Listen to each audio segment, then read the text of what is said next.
오늘 함께 큐티할 본문 누가복음 2장 1절에서 7절까지의 말씀입니다. 그때 가이사 아구스도가 영을 내려 천하로 다 호적하라 하였으니 이 호적은 구레뇨가 수리아 총독이 되었을 때 처음 한 것이라.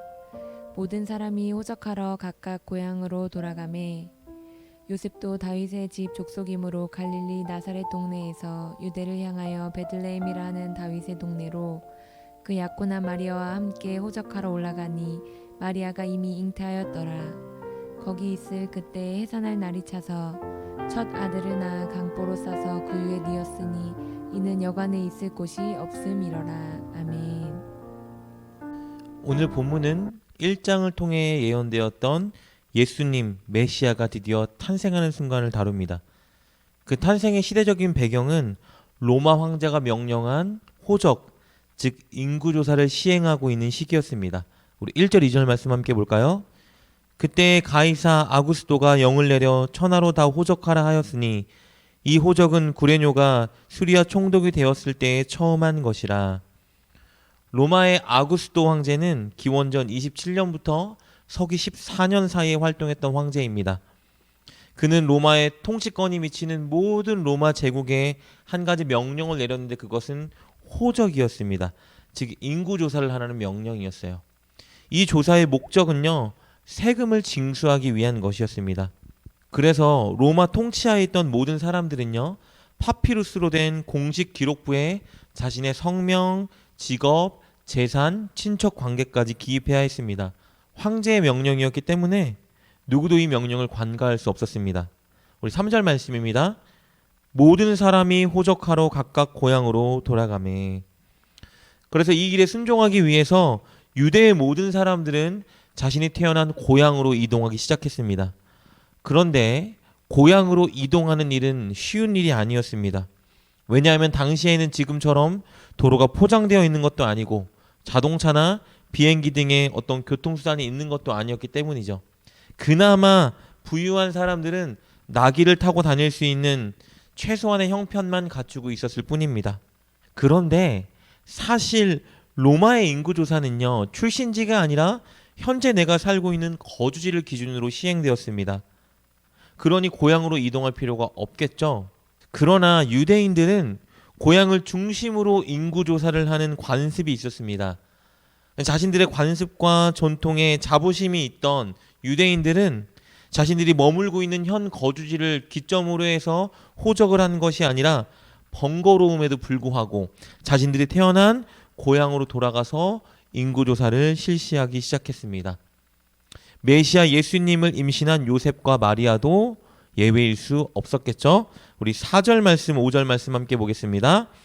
요셉도 다윗의 집 족속이므로 갈릴리 나사렛 동네에서 유대를 향하여 베들레헴이라 하는 다윗의 동네로 그 약혼한 마리아와 함께 호적하러 올라가니 마리아가 이미 잉태하였더라.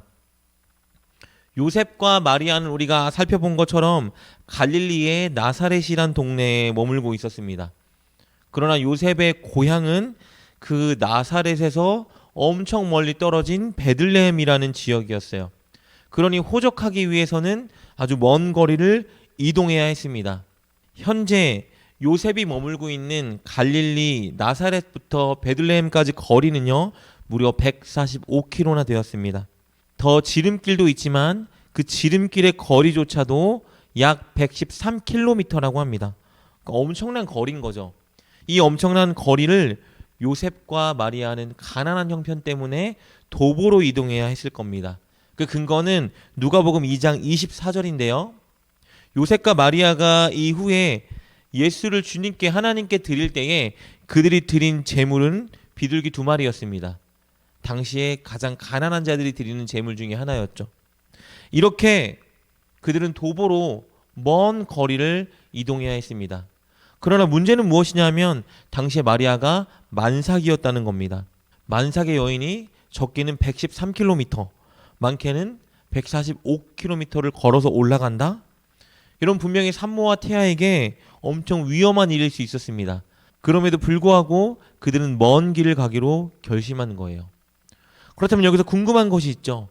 그들은 왜 이렇게 위협을 무릅쓰고 베들레헴까지 가려고 했을까?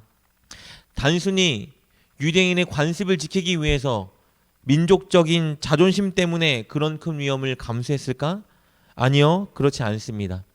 여러분, 그들이 위험을 감수하며 그 먼 거리를 가려고 했던 진짜 이유는요, 메시아가 탄생할 곳이 바로 베들레헴이어야만 했기 때문입니다. 하나님은 이미 미가야 선지자를 통해서 그것을 말씀해 주셨어요.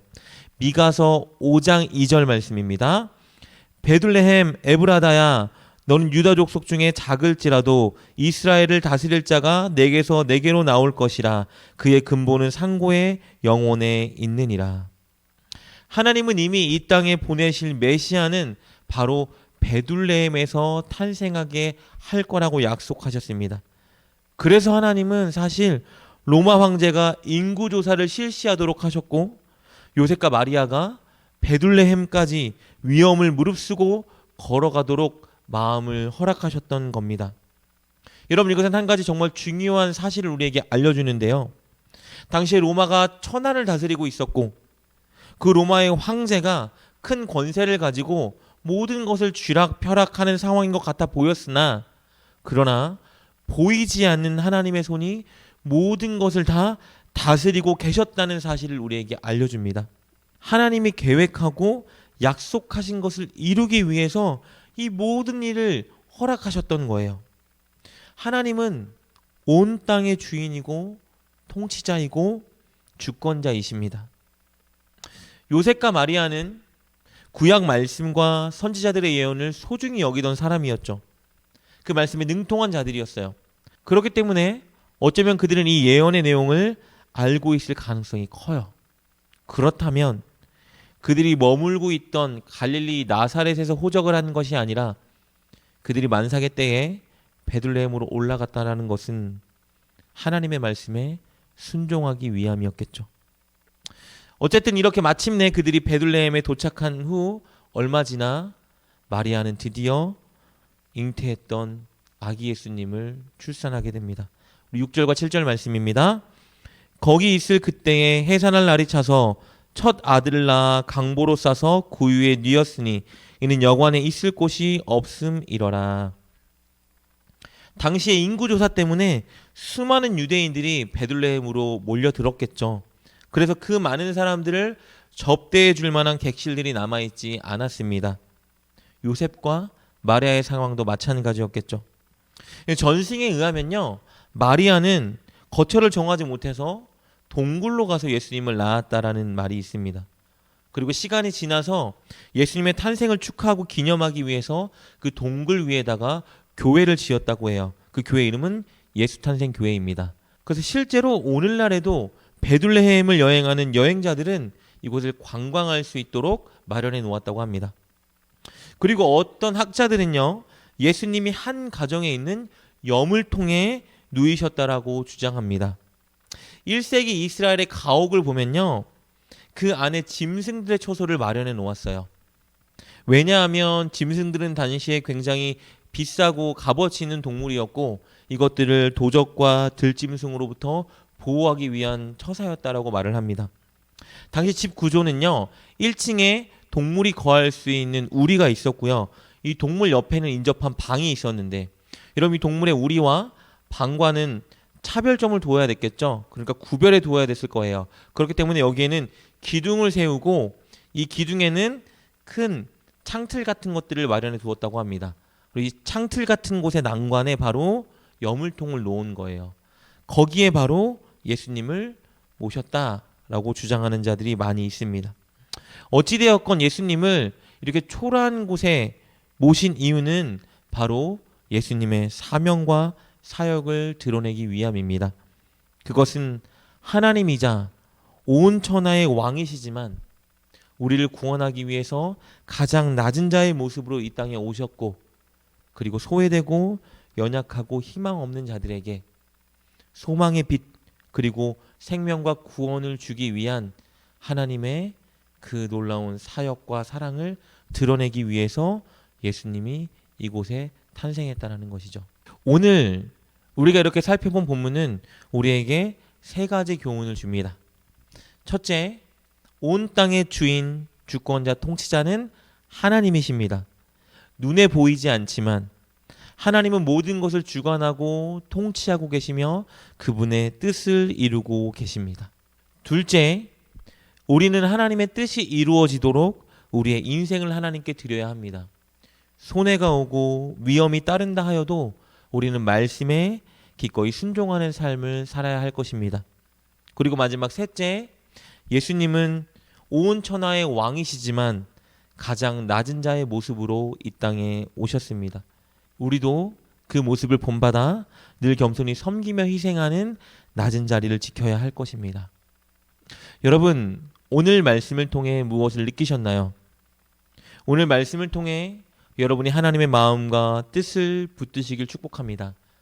그리고 그것을 붙들고 하나님께 기도하며 오늘 하루 꼭 실천할 수 있는 삶을 살길 주님의 이름으로 축복합니다. 기도하겠습니다. 우리가 하나님께서 온 땅을 다스리시며 당신의 뜻을 이루고 계신다는 것을 믿는 확실한 믿음을 주옵소서. 그리고 하나님의 뜻을 이루는데 우리의 삶을 드릴 수 있는 깊은 믿음을 주옵소서. 또 예수님처럼 우리도 늘 겸손히 섬기며 희생하는 자가 되게 하여 주옵소서. 예수님의 이름으로 기도합니다. 아멘. 오늘 말씀을 통해 깨닫고 결단한 것은 무엇입니까? 그것을 붙들고 하나님께 기도합시다. 그리고 그렇게 실천하며 하루를 살아가는 여러분 되시길 주님의 이름으로 축복합니다.